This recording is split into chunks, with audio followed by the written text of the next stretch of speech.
Ви благодарам. Почитувани, со Законот за заштита од пушењето е всушност уреден начинот на заштита од штетните влијања на пушењето на тутун и други производи од тутун врз граѓаните, како и зачувување на животната средина, забрана на пушењето во јавни простори и забрана за рекламирање на цигарите. Прв пат е донесен во 1995 година и од тогаш има доживеано неколку измени и дополнувања, 2003, 2004, 2005, а од 2008 година два пати, 2010, 11 и 13, се поригорозен и поригорозен во однос на дефинирање на областите онаму каде што пушењето е стриктно забрането, односно каде што не е дозволено. Со измените и дополнувањата на овој текст на закон што го предлагаме, всушност сакаме само да исправиме една техничка грешка или една несрекна формулација што е всушност внесена со измените и дополнувањата на овој закон од 2013 година, значи со последните измени и дополнувања, каде што е дефиниран простор надвор од деловниот објект, значи станува збор за кафулиња или кафичи, популарно наречени, угостителски објекти, значи кои имаат простор надвор од деловниот објект, што е наменет, уреден и опремен за давање на угостителски услуги, а содржи дополнителна опрема. И во заграда сега стои покриви, зидови, стакло, фолии, пластифицирани или најлонски прегради и слично, со која просторот може да се затвори од сите страни, со што станува просторот затворен карактер. Значи, за што се работи? Ова ќе го потенцирам неколку пати. Не се работи за барање за да се дозволи пушење онаму каде што е забрането.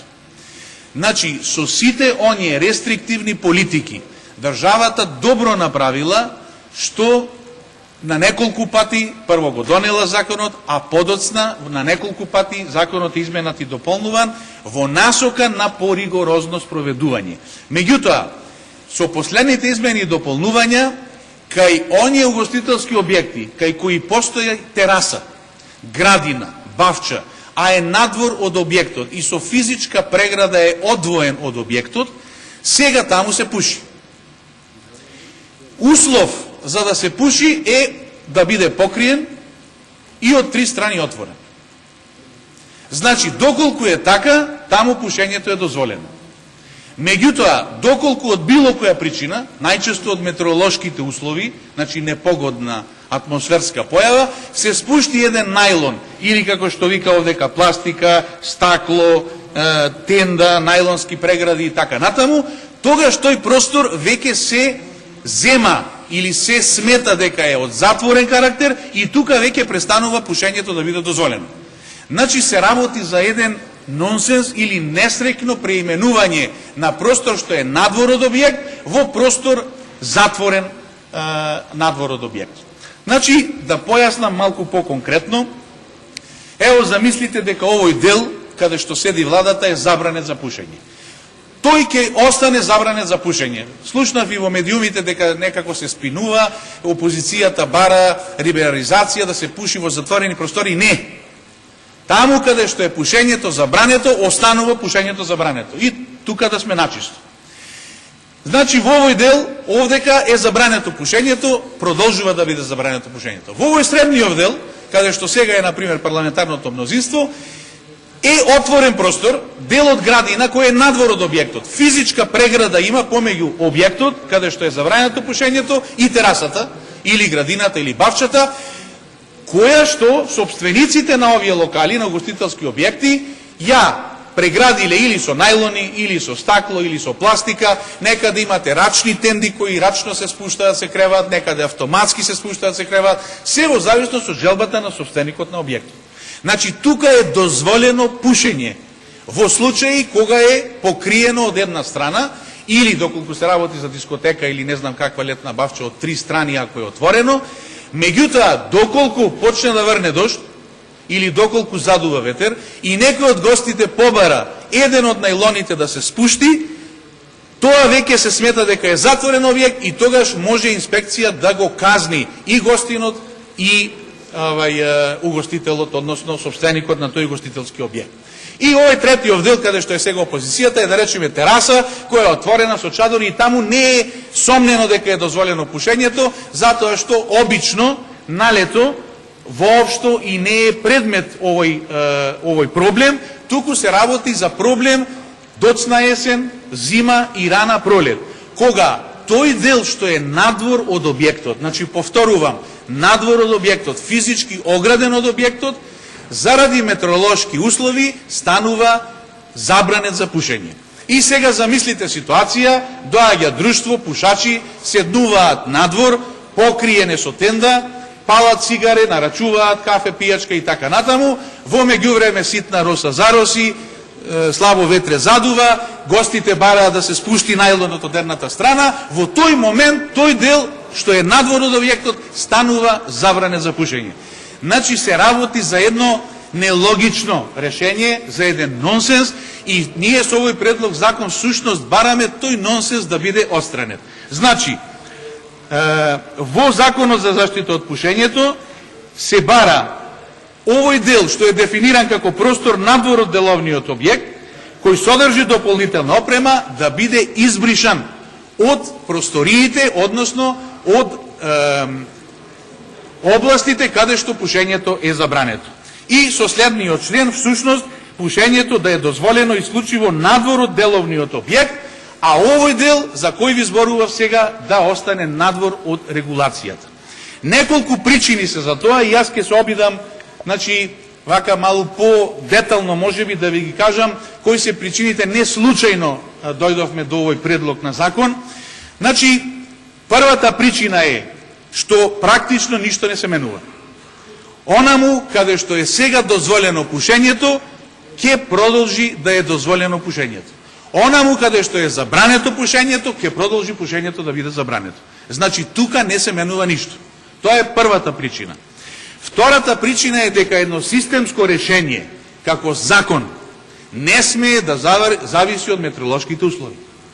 Значи, или важи законот, или не важи законот.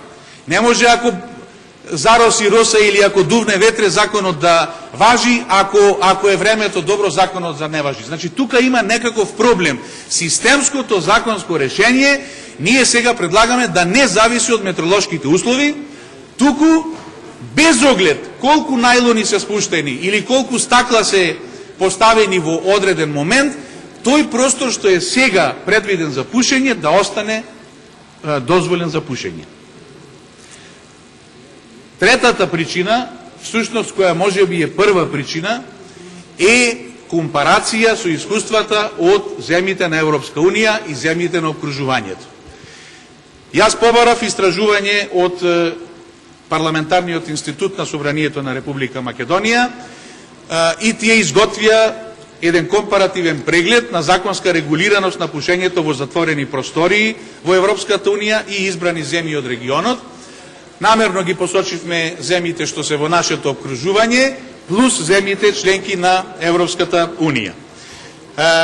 Значи, една од причините за донесување на овој закон воопшто, всушност и прва причина за се поригорозните измени на овој закон е компарацијата со државите од Европската Унија. Меѓутоа, овој преглед, кој е достапен за сите, можете од Парламентарниот институт слободно да го добиете, ги категоризира државите на Европската Унија според неколку, значи 3 критериуми. Првиот критериум е целосна забрана за пушење во затворен простор. Вториот критериум е забрана за пушење во затворен простор со обезбедување на одвоени простории за пушење, каде што вика обврска на работодавачот е да си ги заштити вработените. А третата категорија е делумна забрана за пушење во затворен простор, например пушачки зони и исклучоци за одредени категории.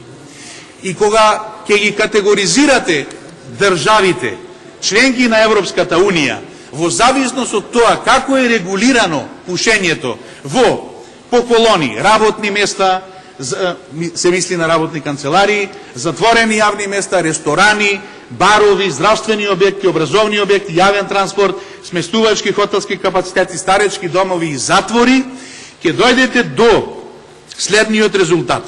Од вкупно 28 држави на Европската Унија, целосна забрана за пушење во затворен простор во барови има само во 9. Значи, во 1/3 од државите на Европска Унија постои целосна забрана за пушење во затворени простори, онака како што е регулирано во Република Македонија. Во 19 држави од Европската Унија нема целосна забрана, односно има или забрана за пушење во затворен простор со обезбедување на одвоени простори за пушачи, или делумна забрана за пушење во затворен простор со обележување на соодветни пушачки зони. Значи, за затворени јавни места се 12 држави, за во ресторани се 10.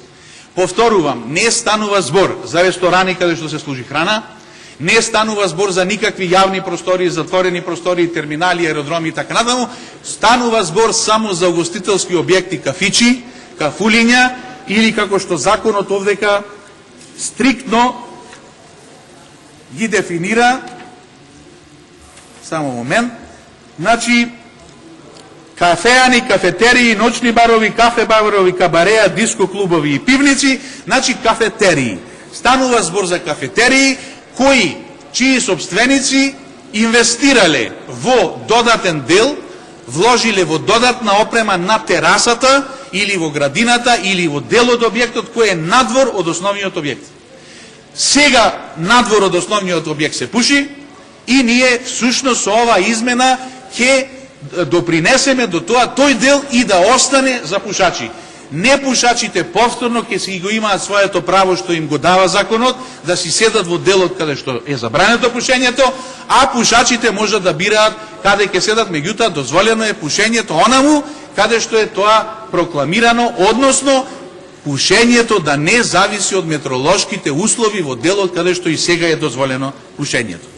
Следната причина е всушност првата најака причина зашто се донесе законот, за подобрување на здравјето на луѓето, односно за зачувување на здравјето на луѓето. Јас со жалење морам да констатирам дека и покрај моите упорни настојувања да најдам некоја соодветна или соодветни истражувања, дојдов до поразителни заклучоци од релевантните институции кои се занимаваат со оваа работа во нашата држава, дека бројот на заболени од респираторни заболувања или хронична обструктивна белодробна болест бележи постојан подем.